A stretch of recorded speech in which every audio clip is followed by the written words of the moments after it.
Hello friends, రేపటి complete episode ఇప్పుడు ఈ వీడియోలో చూడండి. ఇక ఉపేంద్ర సంతోషంతో ఇక ఆహారాన్ని బయటికి తీయగానే ఆహారం మెరవకపోవడంతో ఇదేంటి, ఈ రాజమణి హారం సూర్యాస్తమ సమయానికి మెరవాలి కదా, మరి ఈ హారం ఏంటి ఎందుకు మెరవట్లేదు? కొంప తీసి ఇద్దరు అక్క చెల్లెళ్ళు కలిసి హారాన్ని మార్చారా? ఈ విషయాన్ని వెంటనే అమ్మగారికి చెప్పేస్తాను అనుకుంటూ ఇక ఉపేంద్ర రమాదేవికి జరిగిన విషయం చెప్పగానే, ఏంటి ఉపేంద్ర, ఏం మాట్లాడుతున్నావు? నిజం చెప్పు. ఆ హారాన్ని మార్చి నకిలీ హారం పెట్టావు కదా? ఏంటి మేడం, ఎందుకలా మాట్లాడుతున్నారు? అయినా నేనెందుకు హారాన్ని మార్చుతాను? రే ఉపేంద్ర, నా సంగతి నీకు తెలీదు. అప్పుడు ఆ రాజమణి హారం దొరికిందని నకిలీ హారాన్ని నా చేతిలో పెట్టావు కదా? అంటే మేడం, అప్పుడు హారం గురించి అడిగేసరికి బాధతో నేను అలా చేయించాను మేడం. నా దగ్గర మాయ మాటలు ప్రదర్శించకు, అర్థమైందా? ఏంటి మేడం అలా మాట్లాడుతున్నారు? నేను రాజసంస్థానానికి చెందిన కుటుంబంలో ఒక వారసుని. అయినా మీరు రాజమణి హారాన్ని నాకిచ్చిన తర్వాత నేనెందుకు డూప్లికేట్ చేస్తాను మేడం? ఎవరో ఏదో కావాలని కుట్ర చేశారు. ఒకసారి మీరు కూడా ఆలోచించండి మేడం. అప్పట్లో ఆ యువరాణి రాజమణి హారం తీసుకొచ్చాక ఇక రాజకుటుంబీకులు వచ్చి ఆ హారాన్ని చూసినప్పుడు హారం మెరిసింది అన్నారు. ఆ తర్వాత తెలియకుండానే డూప్లికేట్ హారం పెట్టారని చెప్పారు కదా. ఇప్పుడు కూడా అలాగే చేయొచ్చు కదా మేడం? ఇది విని రమాదేవి ఆలోచనలో పడిపోతుంది. ఈ ఉపేంద్రగాడు చెప్పేది కూడా నిజమే. అయినా ఈ హారాన్ని వీడేం చేసుకుంటాడు? కొంప తీసి రోజా డూప్లికేట్ హారం పెట్టిందా? అయ్యో మేడం, ఒక్క నిమిషం ఆగండి. యువరాణి కదా మనకు రాజమణి హారం ఇచ్చింది. మరి ఏమైనా యువరాణి గారు తారుమారు చేశారేమోనని నాకు డౌట్గా అనిపిస్తుంది అమ్మగారు. సరే ఉపేంద్ర, నేను నీతో తర్వాత మాట్లాడతాను అనుకుంటూ ఇక రమాదేవి కోపంతో రోజా దగ్గరికి వెళ్ళి, ఏ రోజా, అసలు నువ్వేమనుకుంటున్నావు? నీ కంటికి నేను ఎలా కనబడుతున్నాను? ఏంటత్తయ్య, ఎందుకు అలా మాట్లాడుతున్నారు? అయినా నేనేం తప్పు చేశాను? ఎందుకంటే ఆ హారం డూప్లికేట్ కాబట్టి నీతో మాట్లాడుతున్నాను. ఇది విని రోజా ఒక్కసారిగా షాక్ అవుతుంది. ఏంటత్తయ్య గారు అలా మాట్లాడుతున్నారు? మీ కళ్ళ ముంగట్నే కదా రాజువారు కూడా వచ్చారు. ఆ హారాన్ని కూడా చెక్ చేశారు. అది ఒరిజినల్ అని తెలిసింది. ఆ తర్వాత డూప్లికేట్ హారం పెట్టాల్సిన అవసరం ఏముందత్తయ్య? నాకు అవన్నీ చెప్పొద్దు రోజా. నువ్వు ఏం చేస్తావో తెలీదు. నాకు ఆ రాజమణి హారం కావాలి. ఏంటత్తయ్య, నేను మిమ్మల్ని అడగాలి. నాకు కూడా రాజమణి హారం కావాలి. ఎందుకంటే మీరే కదా రాజసంస్థానానికి చెందిన బంధువుని తీసుకొని వచ్చారు. ఒకవేళ ఆ రాజమణి హారం దొరకట్లేదనుకో అత్తయ్య, మిమ్మల్ని స్టేషన్లో పెట్టిస్తాను. ఆ హారం తరతరాలుగా వస్తుంది. మీ మీద నమ్మకంతో గౌరవంతో హారాన్ని ఇచ్చాను. కానీ మీరేమో ఆ రాజమణి హారం డూప్లికేట్ అంటున్నారు. ఇప్పుడే చెప్తున్నాను అత్తయ్య, ఒకవేళ కనుక హారం దొరకలేదనుకో ఇక హారం ఎక్కడుందో తీసుకురావాల్సిన బాధ్యత మీదే అత్తయ్య. ఇక రమాదేవి మనసులో, ఇదేంటి ఈ రోజా ఇలా మాట్లాడుతుంది? నేనేమో దీనికి వార్నింగ్ ఇద్దామనుకున్నాను, ఇదేంటి నాకు వార్నింగ్ ఇచ్చింది? ఇప్పుడు ఆ హారం దొరకకపోతే ఈ రోజా ఏం చేస్తుందో ఏమో.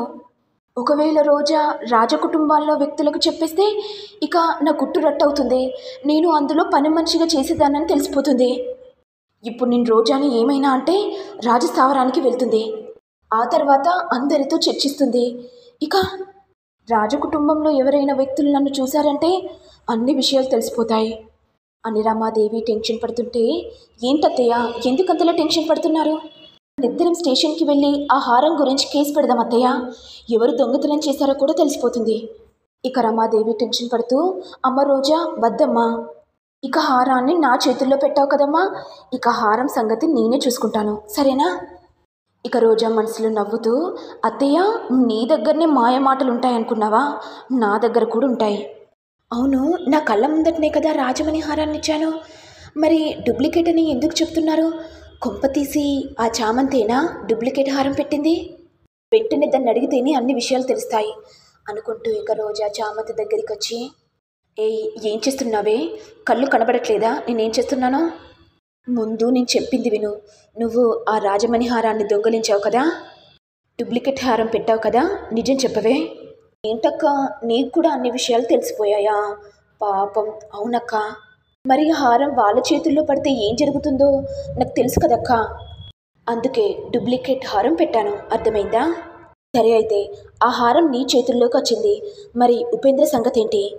వాడికి మన గురించి తెలిసిపోయింది కాబట్టి ఇక ఆ హారం డూప్లికేట్ అని తెలిసి మనల్ని బ్లాక్మెయిల్ చేస్తాడు. అసలైన రాజమణి హారం ఇవ్వమని అడుగుతాడు. ఇక నేనేమో ఇవ్వనని చెప్తాను. మరి నీ పరిస్థితి ఏంటో ఒక్కసారి ఆలోచించు. ఏంటి, ఏం మాట్లాడుతున్నావే? ఆ ఉపేంద్రగౌడు మళ్ళీ ఇంటికి వచ్చాడంటే నేను రామచంద్రయ్య పెద్ద కూతుర్నని చెప్పేస్తాడే. చెప్తే చెప్పనివ్వు, నాకేంటి, అయినా నాకెందుకు చెప్తున్నావు? అయినా నీకు అమ్మా నాన్న ఎప్పుడో చనిపోయారు కదా, మరి నాకెందుకు చెప్తున్నావు? ఈ చామంతి, మర్యాదగా చెప్తున్నాను, ఆ రాజమణి హారాన్ని ఇచ్చేసేయ్. అసలు ఆ రాజమణి హారం చేసుకుంటావే, వాళ్ళ చేతుల్లో పడితే ఇక నేను ఇక్కడ సంతోషంగా ఉంటాను. నా గురించి ఒక్కసారి ఆలోచించే. ఏంటక్క, ఇంతకుముందు ఏదో అన్నావు కదా నాతో అవసరం పడదని, ఇప్పుడేంటి నాతో అవసరం పడ్డట్టుగా మాట్లాడుతున్నావు? ఇక ఉపేంద్ర కోపంతో రమాదేవి ఇంటికి వచ్చి, ఒసై రోజా, ఎక్కడున్నావే? నువ్వే కదా ఆ రాజమణి హారాన్ని మార్చింది. ఇంతలో రోజా బయటికి వచ్చి, రే, అసలు ఎందుకురా గట్టిగా అరుస్తున్నావు? నెమ్మదిగా మాట్లాడు. నిజం చెప్పు రోజా, ఆ హారం ఎక్కడుంది? నా కళ్ళు కప్పి హారాన్ని మారుస్తావా? ఆ హారం ఎక్కడుందో చెప్తావా, లేకపోతే నీ నిజస్వరూపం అమ్మగారికి చెప్పమంటావా? వద్దు ఉపేంద్ర, అలాంటి పని చేయకు, నీ కాళ్ళు మొక్కుతాను. ఆ హారం నీ ముంగిటిని ఇచ్చాను కదా, నా దగ్గర ఎక్కడుంది? ఆ హారం ఎక్కడుందో చెప్తావా, లేకపోతే అమ్మగారికి చెప్పమంటావా? ఇక రోజా మనసులో, ఇక లాభం లేదు, ఆ హారం చామంతి దగ్గర ఉందని చెప్పాలి. నా లైఫ్ గురించి నేను ఆలోచించుకోవాలి. ఉపేంద్ర గాడు ఎంత డేంజరో నాకు బాగా తెలుసు. డబ్బుల కోసం ఏ పనైనా చేస్తాడు.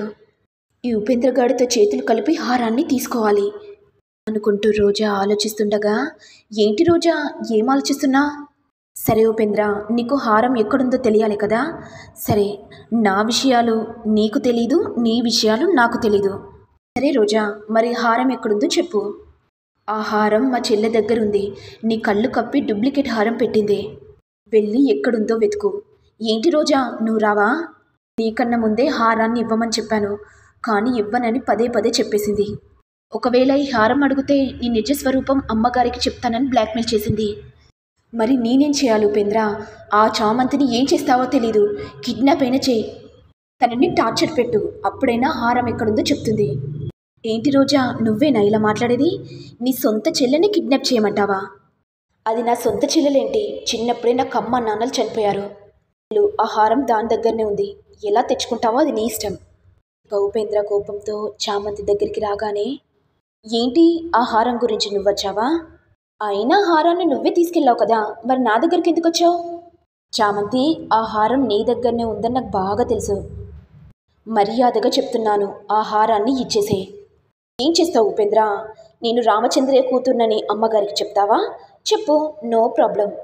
అమ్మగారికి తెలుసని నాకు ఎప్పుడో తెలుసు. మరి తెలిసింది కదా, ఆ హారం ఎక్కడుందో నాకు కూడా తెలీదు.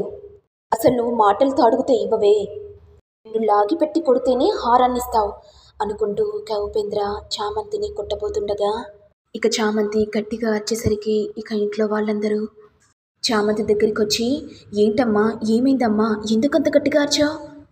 అంటే అది అయ్యగారు, ఎలుకొచ్చింది, ఎలుక నన్ను కొరకాలని చూసింది, అందుకే దానికి ఎక్కడ వాత పెట్టాలనో అక్కడ వాత పెట్టాను అయ్యగారు. ఏంటి చామంతి, దీనికి కూడా భయపడాలనా?